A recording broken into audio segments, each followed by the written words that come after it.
All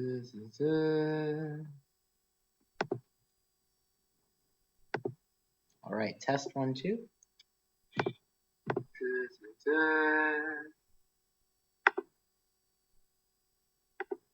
All right, test 1, 2. Okay, cool. Should be up right now.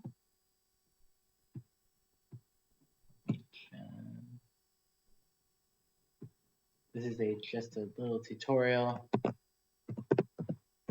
just for heck.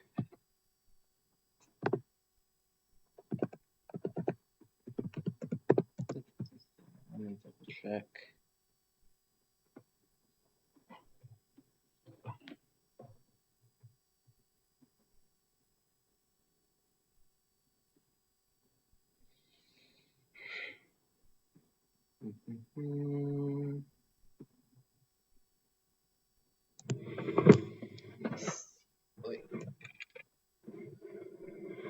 Hope you be heard all right from right here.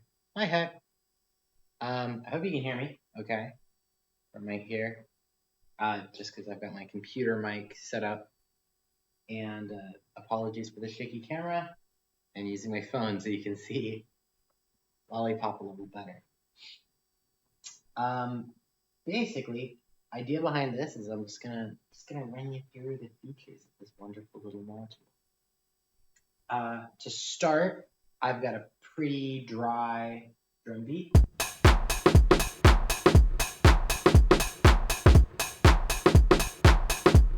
And that's without any compression. And so we've got everything at dry, and it's just being run straight through here. It's a mono signal, all that.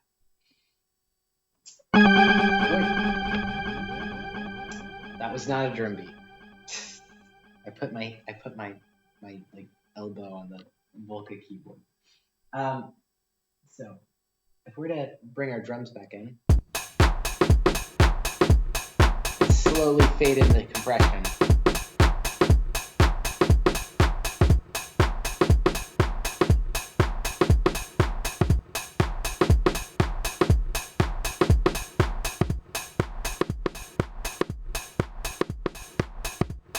You can hear the gain reduction that that's doing, fully wet with some extreme settings.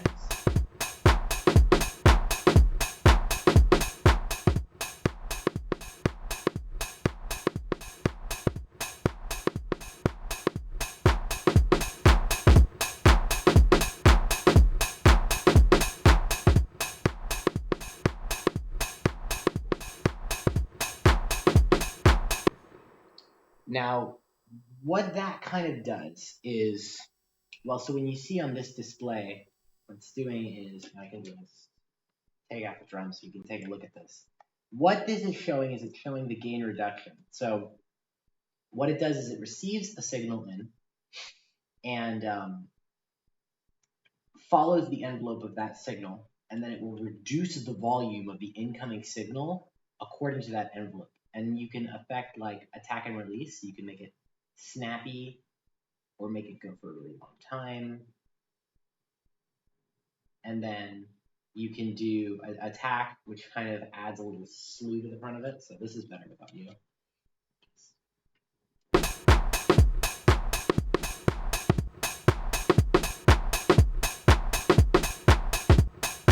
Exactly. It sounds really weird, but it's really good fully compressed. So the attack is the initial. So here it's kind of sharper at the start. And then this gives the kick a little more room to breathe. Sets how punchy it is. And then this, how long it's compressing for. And then extreme settings, it's like always compressing right now. But we're going to be really snappy, where you barely hear it.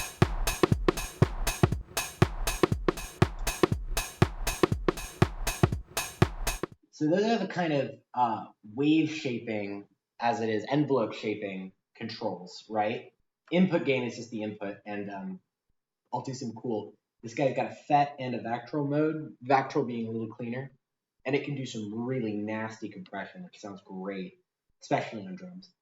And then an output gain, because this is sometimes referred to as makeup gain, because when you are reducing the volume of something, you obviously need to maybe boost it up a little bit more. I think it's even got a little tick right there, where it's 0. I can't quite see it. I think that's at unity. A little too quiet, so. Ratio is how much it compresses. No compression. A lot of compression.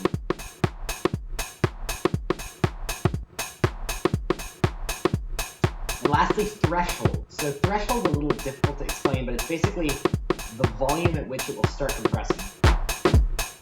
So at minimum threshold, I'm not really hearing anything.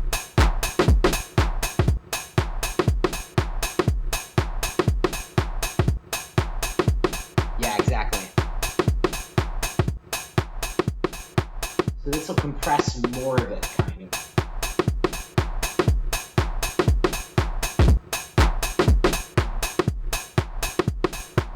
Again, this is fully wet. The effect's much more subtle when you have the dry signal in.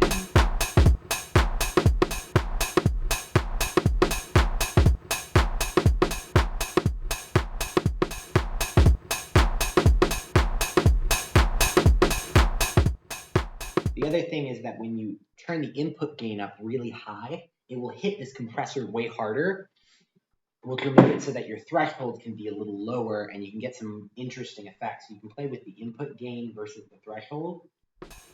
So like,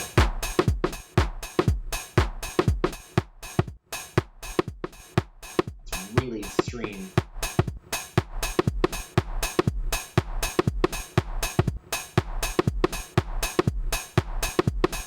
There you can hear it's just like really snappy, no release.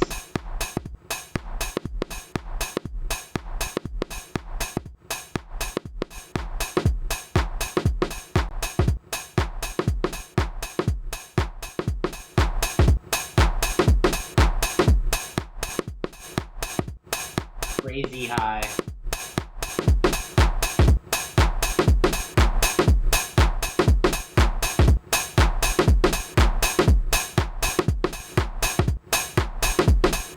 We go to our FET mode.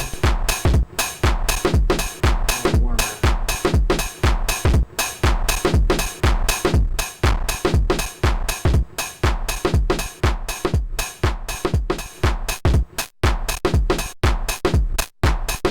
That's really hard clipping. That's just kind of brick wall limiting against my mixer. Sounds kind of cool though.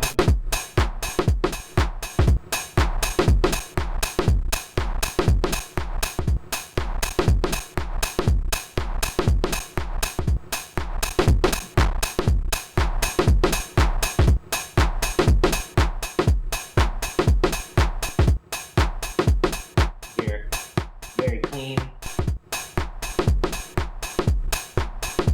saturated.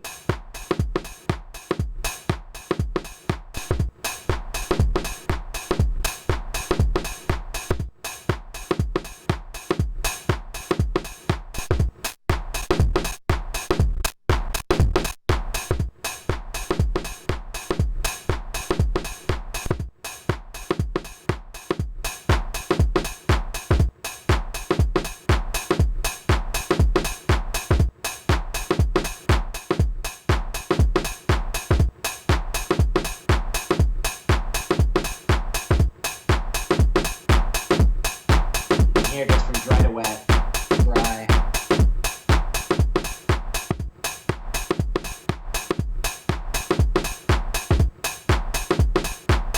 So you can hear what it's kind of doing is it's very much like you tame the transients a little bit. Now, of course, we also have sidechain compression. So I wanted to show this.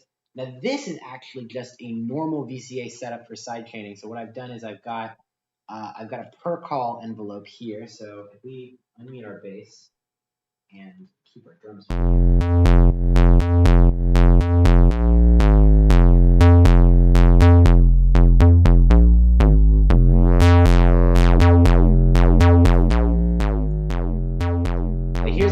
our drum loop, right? Or our bass. And basically what's happening here is this is tied to our kick, so it's an envelope that's going in the kick. So it's one.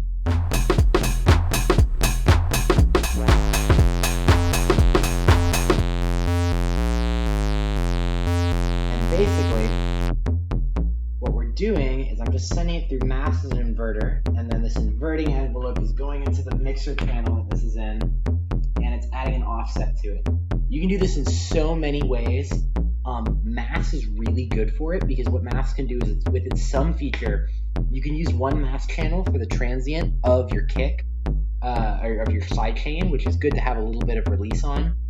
And then you can just internally using maths mixer mix the negative offset of that with a positive DC offset from here, and it will give you, and if you plug that into a VCA, it'll give you a pitch signal that's high, but then ducks low with the pitch, with the kick drum, which I'll patch up later. I should do a whole maths compression tutorial because maths can also do audio compression on its own. Like it can do this, what this thing does, a shittier version, albeit, but it can do it, but just by itself, because you can use one of these slew limiters as an envelope follower, and then you can use the other one as the kind of better shaping, and then you can mix it with an offset and put that into a VCA and use it as a compression. But if we're doing just sidechaining, right?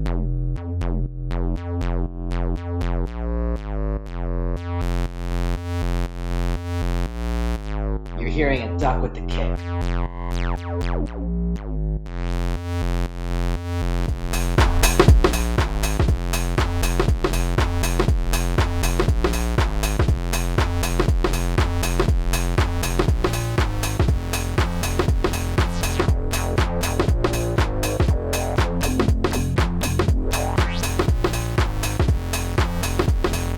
Again, without it,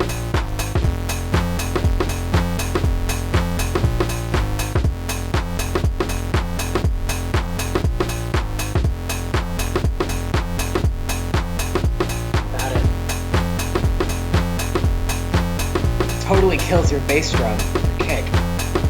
Put it back in.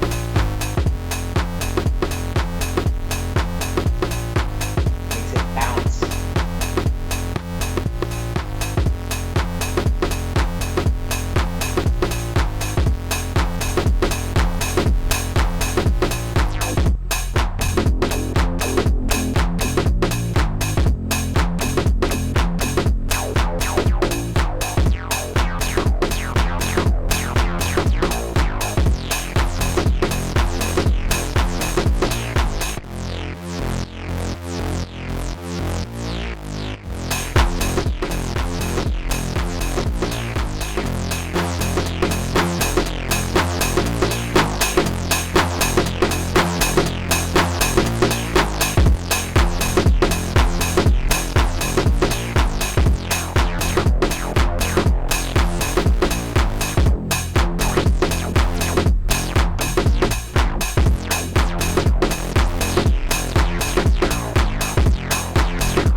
Keeps like the rhythm going and the energy.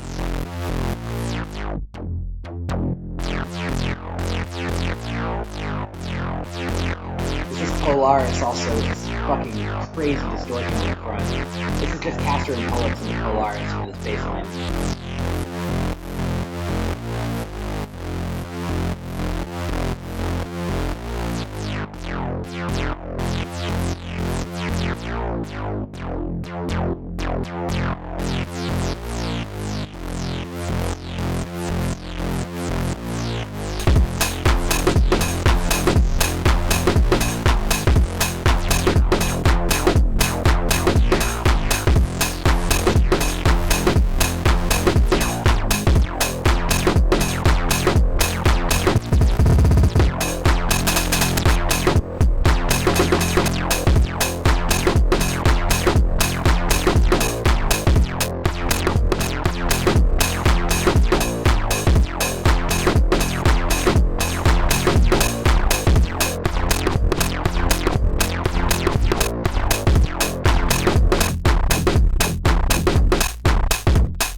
completely obliterated that loop.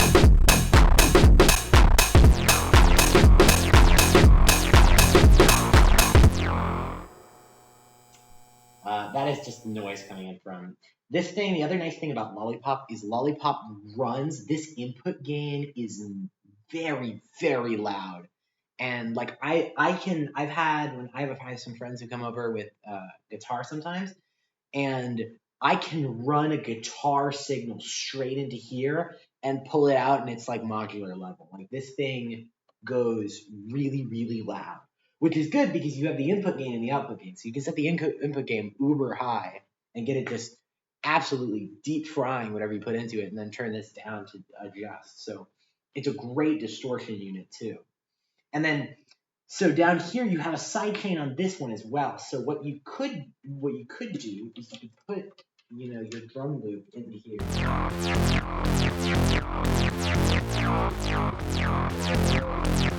And then instead of going into this hole,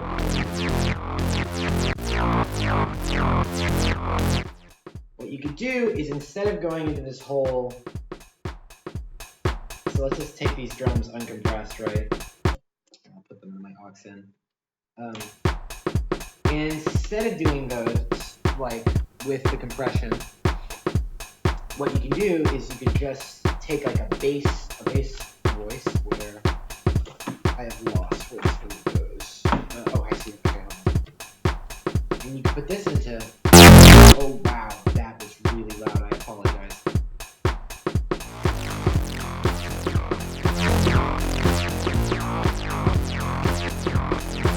This shaping does a little something to it as well. So do some weird stuff. Then we can take our output of the kick drum.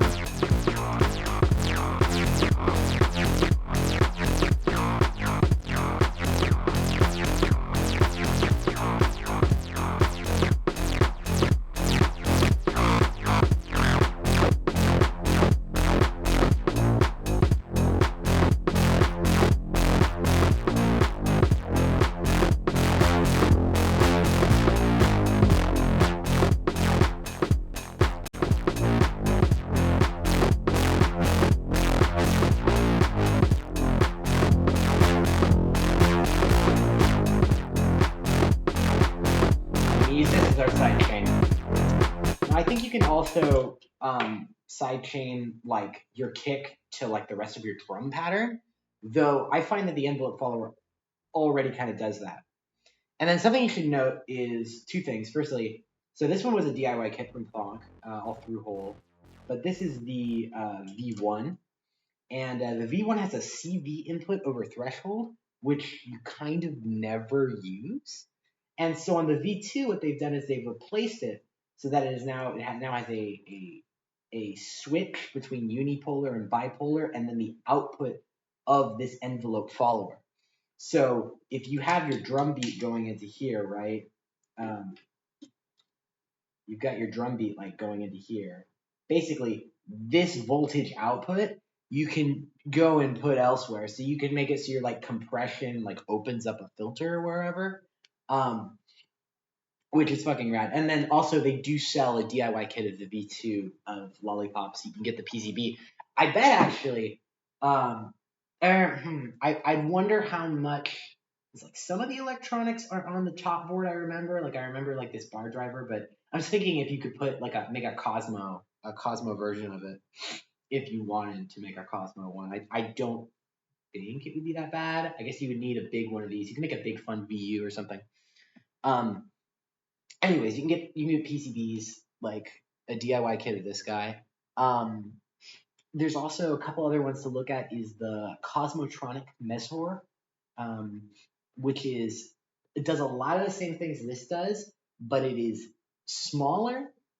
It is also stereo, and it has a sidechain filter, so you can do a band pass, high pass, low pass filter on the sidechain if you are using that. It's got these fun LED knobs. I have yet to listen really closely to kind of how it sounds. It's also got a tube amp kind of saturation switch in it as well. I need to run down to Signal Sounds and let Kyle let me play with all of the compressors because they've got that and they've also got they've got an Intelligel Jelly Squasher which is discontinued but uses that's the one we were talking about uses has an actual transformer in it which is super cool.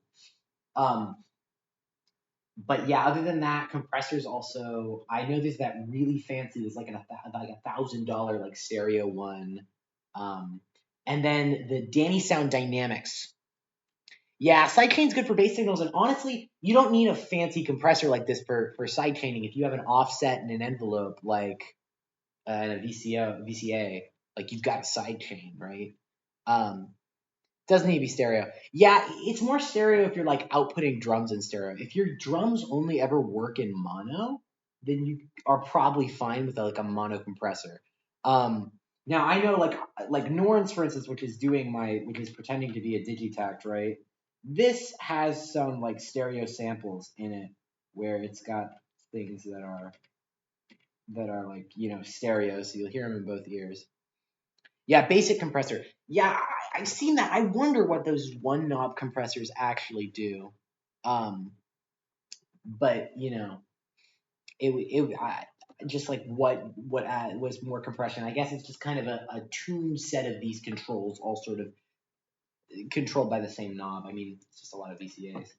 Uh, but yeah, so Norton's has a compressor built into it as well, which is interesting. It's actually here. It's got a compressor built in.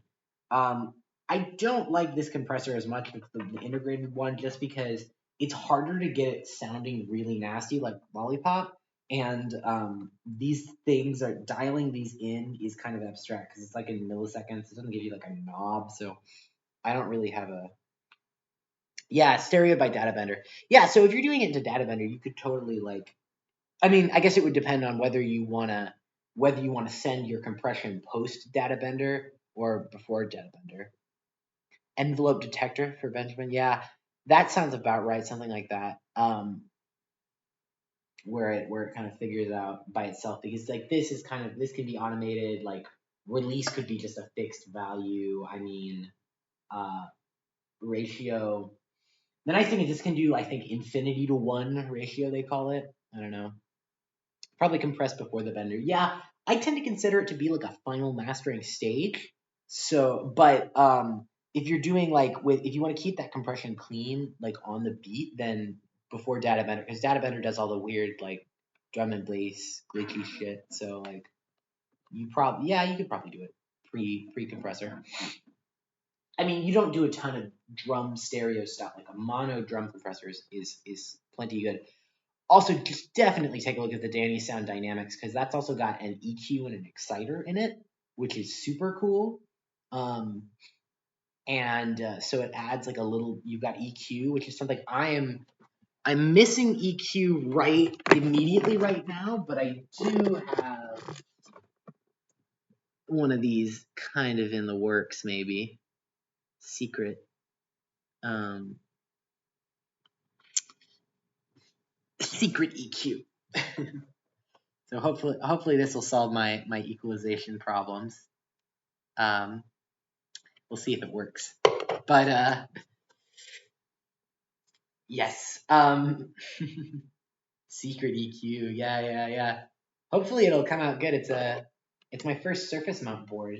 So it's got all that surface mount was done at the factory. Nice 500 look. Yes. Um, this thing should be cool. Hopefully I've got some weird bands. It's stereo. I have been working on it. What issues are you having with the EQ? I'm actually I don't know yet because this is not soldered together. I don't have a soldering iron in my flat, and because it is exam season right now, I can't run down to Instro to use their iron yet. So I don't actually know if it works. Ideally, I will solder it together, plug it in, and it will work flawlessly. We're not sure if that'll happen. It's just we'll see. It's based on the Music Thing modular graphic EQ, except it's a one-use stereo port that has 5 custom bands. So it's a little different, but it's the same core design. I think it's got like 12 dB of boosting or cutting or whatever. Hopefully it'll sound cool, but I've been missing like a final mastering stage EQ, which this should do just fine, and I can have a couple of them, put them in a line. Um, but yeah, so Danny Sound Dynamics though does all this. It's mono. The Danny Sound is also nice because you can have two Danny Sound Dynamics for a stereo one, and then you can put a dual VU. They make a VU module as well. You can put in between them, so you can have a nice like analog VU with the little line and the ticky, um, which is very very neat. I've been wanting that thing, but I don't need more compressors. Every time a new compressor comes out, I'm like, I want another compressor, but I really don't need one. um, their VU is so fucking nice. I mean, it's just. Ugh. I do really like the bar graph display on Lollipop, the orange. It's always like the most visually interesting thing going on. I mean, even with SMR, it's like it's very bright. I love it. Um, and yeah, Muscle is cool. So Muscle is nice because it's absolutely tiny. Patching the EQ for no input feedback. I would absolutely love to. I think that would sound really cool, actually, seeing if it works as an oscillator bank. Again, this one is not soldered together. You'll notice these pads are not. This is actually just a demo, like a not even soldered together demo, because I'm a weirdo and I wanted to see what it would look like assembled. So as soon as I have one that's actually together, I will absolutely plug it in for feedback. That's a good thing to test to see if it can use as like a weird oscillator bank. The nice thing you could do for feedback is you could put a signal in, and then you could take the output and run it back into one of the next channels. So you could go in R, and then you could take out R and put it in L. I guess that would just be two EQs in a row. But you could do some weird stuff with this just because it is stereo. Maybe. We'll see. But yeah, so compression, mastering, very cool. Um, get yourself a Lollipop or Muscle. Oh, right, I was saying about Muscle. Muscle is 4 HP and it's stereo as well. I think Muscle uses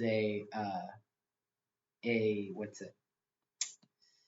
I think Muscle is digital, which is why it can be so small and also stereo. So it doesn't. You won't get like that nice warm. I know analog warmth is such a meme, but you won't get the big saturated distortion that through a FET or whatever. Oh, is it a fat chip? Really? Oh, okay. Well, then I bite my tongue. Um, fat chips are nice. I think that's what this definitely isn't a fat chip. It's Bactrol or FET, but I don't know if the Danny Sound one. I don't think the Danny Sound one is a fat chip either. Um, because those you can get in really high grades too. They've got like the crazy audiophile grade and all that for like the no distortion. That's what the Dynamics engine by I forget the company, but it's a really expensive module. It's massive. Um, yeah, no, muscle's really cool, and I've definitely thought about muscle just as addition, just as like muscle seems like it would be better as master compression over an entire track because it's not as like performable as this, and maybe it doesn't get as crazy, but it would be good because you can just put a compressor over everything, and it will just sort of. I mean, it's glue. I mean, there's a reason that the hex inverter one is called the mutant hot glue. It doesn't overdrive past 12 o'clock. Wow. But yeah, but it's like you can use it as glue basically. I mean that's what people say it does. It's like takes your signal or your whole mix and just kind of makes everything a little tighter. Um, muscle, I've definitely been thinking about getting a muscle if you can't tell. Mostly because like with this small rig, I can't really fit Lollipop comfortably. Though also in this small rig, there's like not really many drums, and if I needed drums for it, I would probably just use the integrated thing in here because this is my only drum machine. So yeah, there are many options for compression. Um, Lollipop would definitely be the easiest to Cosmoify if you were trying to make a Cosmo version, I would say, because I don't know if there are any other compressors other than the Danny Sound one that have like PCB panels available from wherever I thought. Anyways, I've talked enough about compression. Let me just I'll play us out here on a little bit of a extra techno drum beat.